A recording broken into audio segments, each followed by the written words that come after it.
it's time.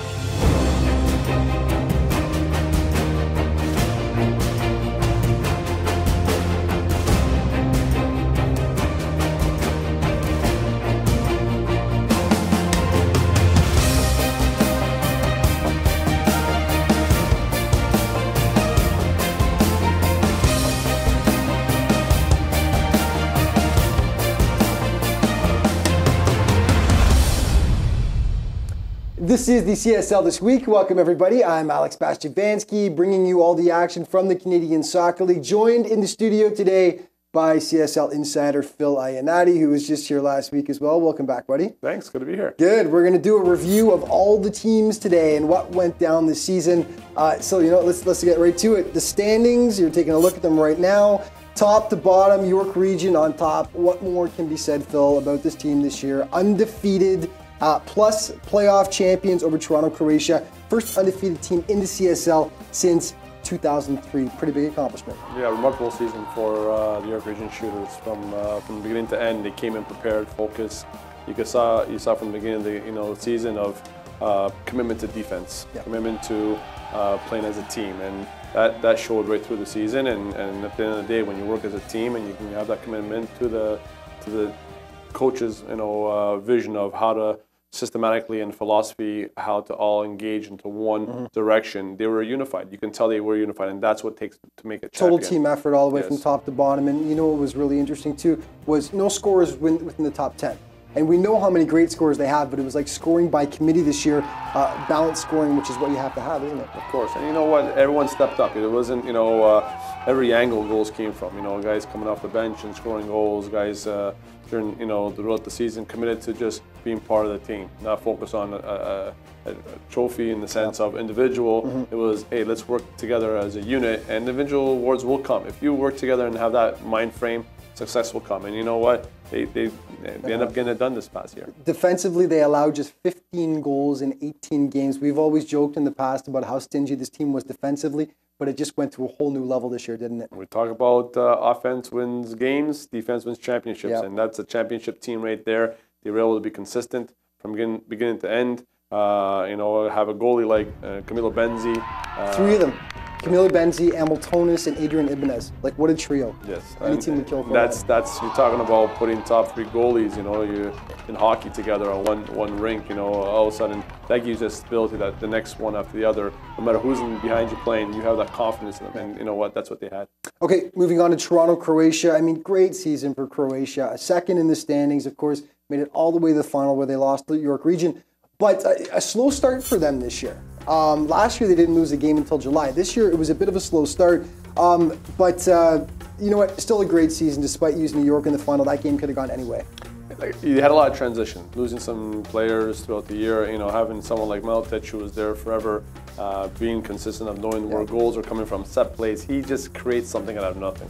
So they went through a lot of changes in the past year, but at the end of the day, even with those changes, they're there fighting for the title and making it to the championship game. So that that says a lot about them, right? Well, look who they picked up, though. I mean, you lose. It's like addition by subtraction. You lose Maletic, but then Joe goes to Croatia and picks up two guys from back home, Ante Zivkovic and Pero Manalo. Yeah. I mean, both those guys were up there among the league leaders and scorers, and they played half the games. Well, watching them play, they're two young players. Yeah. Pero's a young player, and you see. Manolo, the way he his skill levels, the vision of his game. Off the chart. He's not the biggest player, but he sees things quickly. His movement of the ball is very good. I saw him a couple of times just dribble the ball in tight space, and then Ante as well has the ability to put the ball in the back of the net. Again, it's going to take some time to get used to the Canadian game. A little more physical, of course. A little different in the sense of the way they play. But I think next year, these guys with some experience, if they stick around, hopefully they can make a difference in Toronto, Croatia. Okay, Kingston FC, last year's regular season champions. Interesting season for these guys. They were inconsistent throughout the year, but heading towards the playoffs, they really caught fire and they finished strong down the stretch, didn't they? Well, Kingston, when you lose a player like Soro, it's not easy, right? So they bring in a younger player and like Ba to come up for some games, get that experience, which is fantastic. This is what the league is all about. It's a platform, giving young players a chance. Soro had a fantastic, a couple of years with them, scored a bunch of goals, moved on to another club, and now all of a sudden that gives opportunity for new players. But throughout the year. You know, they're right there at the top, finishing high, and you know what, one game away from going all the way to the championship. Third place finish, made it to the semifinals, lost a tight win against Croatia. I was just going to mention as well, I was talking to Lauren Abogov at the final, and we were talking about the Soro transfer. Of course, he really likes Soro, but he said they were confident enough in the talents of Mademba Ba, who of course scored 31 goals in the second division and was the MVP. That's what allowed them to make that transfer, was they had that much confidence in him. Well, watching that game against Toronto, Croatia, it was 1-0 Croatia, and all of a sudden they tied the game and go 1-1. Croatia scores a late goal to take it. But they were there. They've been there the whole season. They've been there from day one. They've done a great job, and you know, for sure they'll be there moving forward. And fantastic coaching by Colin Muldoon, of course. He has them playing a very tight, structured system, and it's a pleasure to watch. Okay, we're going to get to some other teams in just a moment. The CSL this week. We'll be back in just a moment.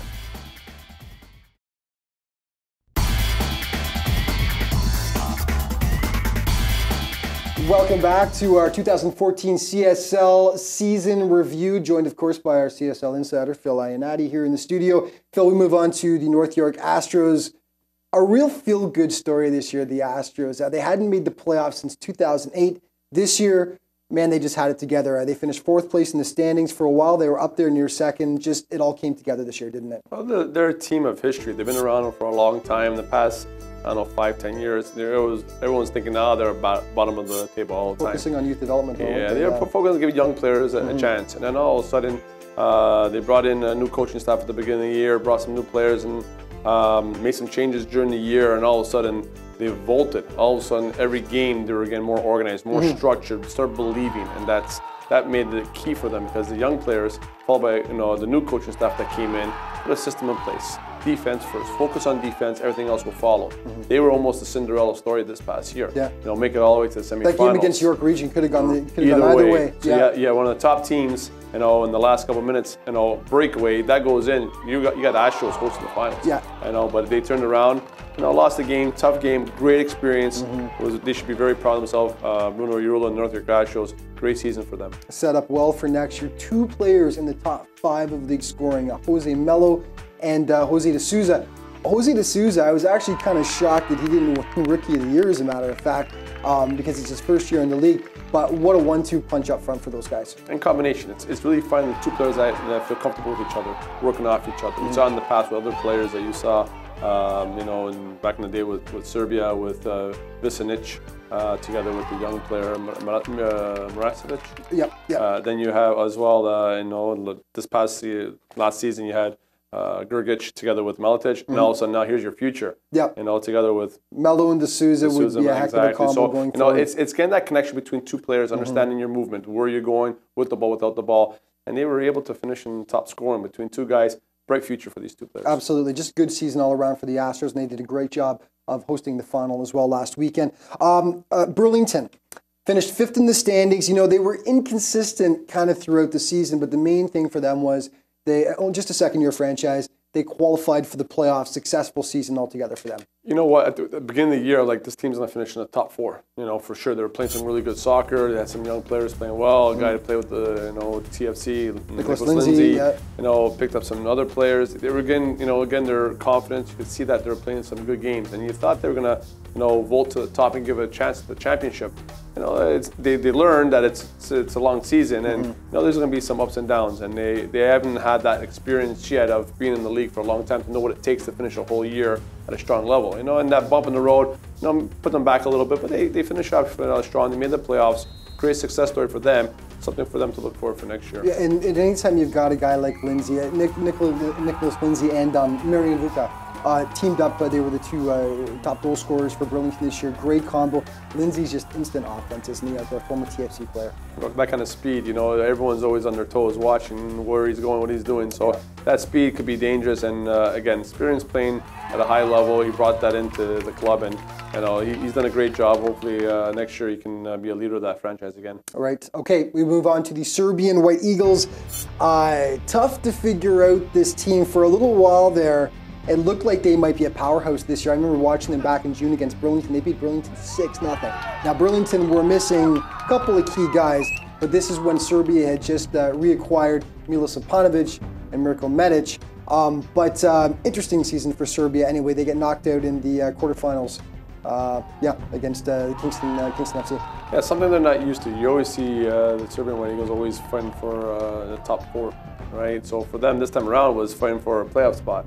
So which was interesting against London in that final game of the regular season, winner take all, wasn't it? Yeah, I thought for sure there'd be a lot of goals, 2 high-scoring games, and I thought it would be a little bit closer. But the Serbian White Eagles prevailed, got into the into the next round, and fell short against a Kingston team which is just fit, organized. And the Serbian White Eagles a little bit older in age, some of the players. So playing against a team like that on a field where it was bigger, it was tough for them to keep up with them. But again, something I'm sure that in the future, Serbian White Eagles will always be there fighting for a playoff spot and being part of the playoffs. Any team that's got Milos Sampanovic and Mirko Medic to throw in at you, you know that they're going to be tough to handle, and those are 2 key guys for Serbia, aren't they? Yes. We're going to get to some other teams in just a moment. The CSL this week. We'll be back in just a moment.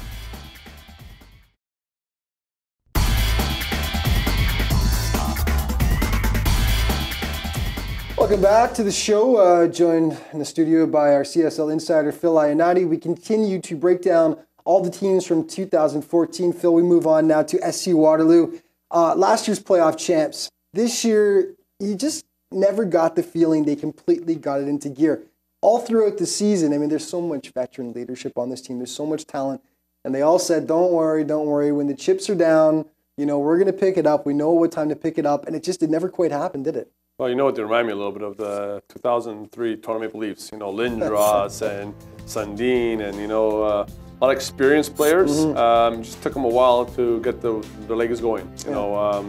Again, the skill level on that team is second to none in the CSL. Experience from playing overseas to coming over here and providing an opportunity for young players to learn from them. But if you don't have fitness and if you're not ready game in, game out, it's a little more challenging. Fitness was a question. There's no doubt about it. I think fitness was one of the problems this year with that team.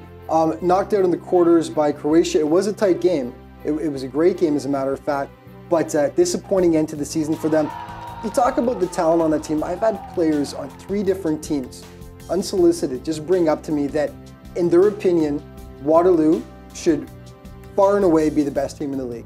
They've got the most talent, they've got the most experience from back in Europe, you name it.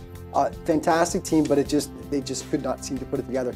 Again, when you get to that championship team, there's a lot of components. One of the components is body, mind, and making sure that they work together. Your mind can say go, but your body says no. Right? If your body says no, your mind says go, you're never going to be able to have the ability to be full capacity. That was an issue with them. Like, the ones that make champions are the ones that start from the beginning of the season, are fit, ready, prepared throughout the whole season. Again, there is, for them, it's the experience to think that we can turn it on, and they've done it in the past. See, that's the key. They had they have that kind of skill. Goyen and CSL champion in 2010, CSL championship in 2013. Plus, of course, he's played first division back in Spain. I mean, of course, he thinks that he can just flip it on and off, and he does. That's the thing. Like he when he's at his best, it's unbelievable. Adis Asesic, Dlazin Vukovic, he finished second in goal scoring this year. It's a phenomenal team, no question about it. Hopefully they stick together and we get to see what they can do next year. I'd love to see them at their full ability. And we saw that last year, didn't we? And it got better as it went on. I think they thought it was going to happen. Exactly. But as I said, it was a little bit tougher season for them. They didn't get the final result that they thought, but they have it with the coaching staff that they had with the talent. Spina, yeah. It's second to none in the league, and something that I'm sure that they know, and that they'll readjust and make sure that their cell is ready for next year. And for a lot of the season, surprisingly, shockingly to most people, they were actually almost in last place. They were in last place for a little while, and I think trying to work themselves all the way back up it was too much for them at the end of the day to try to come back that much. They made the playoffs, didn't go as far as they wanted. Okay, Brampton City United, 8th and final playoff spot, lost to York Region. But you know what? Mike DiMatteo will tell you, and Juan Barata will tell you, I don't think they've ever been prouder of a team than they were of this Brampton team with the youth that came in and played the way they did this year. Well, you know what? From last year to this year, they lost a lot of players. Yeah. Losing the talent they had lost Camilo Benzi, they lost Stepanovic, they lost Medic. Another player that went over to TFC, young player, I think it's Gomes. Yeah. You lose that kind of speed, that kind of talent, and still make the playoffs. That's a successful year for you. Giving young players a chance, Mike DiMatteo, quality person, his heart and mind is in the right place. Giving young players a system from the bottom to the top, seeing that and giving that opportunity to one day hopefully play with the first team, or find a 16, 17-year-old to go play in the first division is important. We always talk about that. That's what the CSL represents, giving young players a chance. So hopefully they can end up playing at a higher level as a platform. Happened with TFC, we keep talking about that. TFC, when they were part of the CSL, they had years after years of players coming through that system. And going up to the main Russell team. Tybret came through the system, played overseas. Played in Vancouver. You got Matt Stinson came through the system, playing at Lindsay. So a lot of players that came through the system and given that opportunity says so much. And Mike DiMatteo gives that chance, which is important. Development. That's always what he preaches, and Juan does the exact same thing. And we should say one example of that really quick. Leiford Allen called up from the second division. This was his first year in the first division.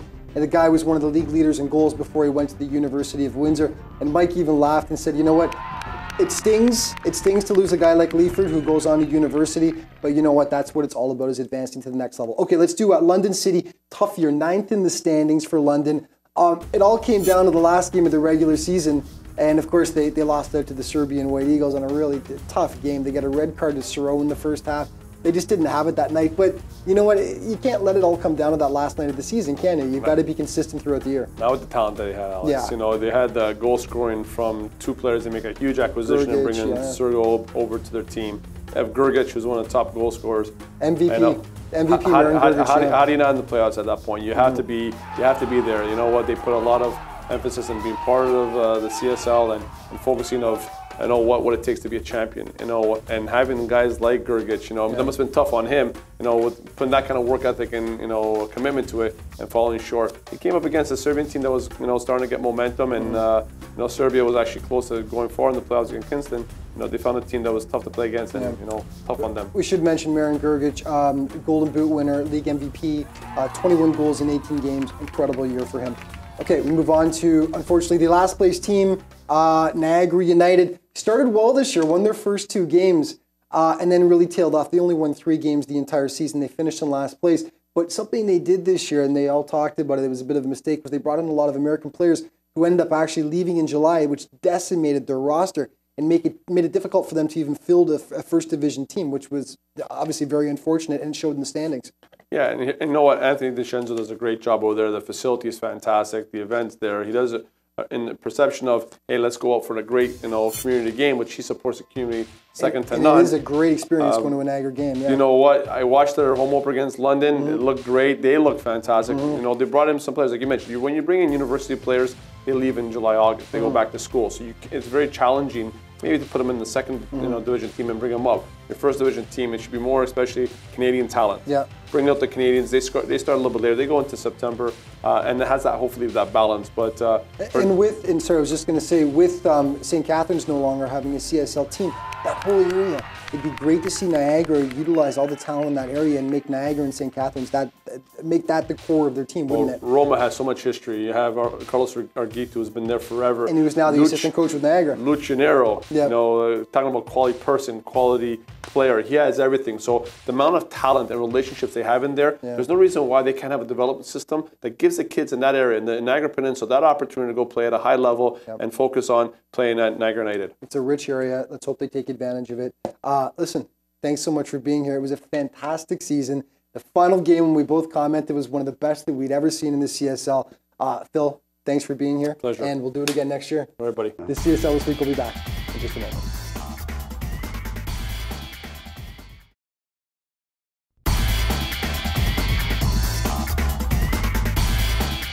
Welcome back. We are nearly out of time, but before we go, there were some incredible plays this season. It was so tough to break it down to the best of the best, but let's take a look now at the top 2 plays of the year.